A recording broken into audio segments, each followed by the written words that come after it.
President Donald Trump শপথ নেওয়ার পর একের পর এক নির্বাহী আদেশে সই করেছেন। তিনি বিশ্ব স্বাস্থ্য সংস্থা থেকে যুক্তরাষ্ট্রের বেরিয়ে যাওয়ার প্রক্রিয়া শুরু করতে একটি নির্বাহী আদেশে সই করেছেন। মঙ্গলবার ব্রিটিশ সংবাদ মাধ্যম বিবিসি এক প্রতিবেদনে এ তথ্য জানিয়েছে। এর আগে মার্কিন যুক্তরাষ্ট্রের ৪৭তম প্রেসিডেন্ট হিসেবে শপথ নিয়েছেন ডোনাল্ড ট্রাম্প। সোমবারের এই শপথ অনুষ্ঠানের মাধ্যমে দ্বিতীয় মেয়াদে দেশটির প্রেসিডেন্ট হলেন তিনি। হোয়াইট হাউসে ফিরে এসে ওই আদেশে সই করার সময় তিনি বলেন, এটি একটি বড় সিদ্ধান্ত।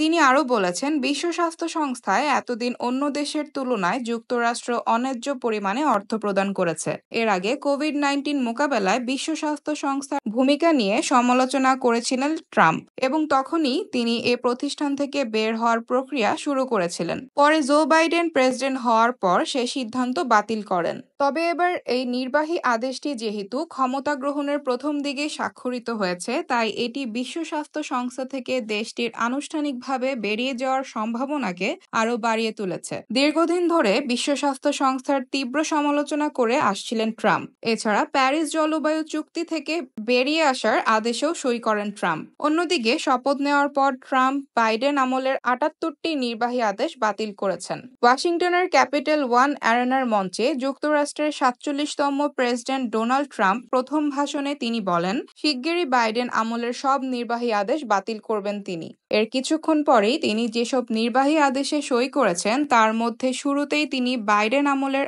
৭৮টি নির্বাহী আদেশ বাতিল করেন।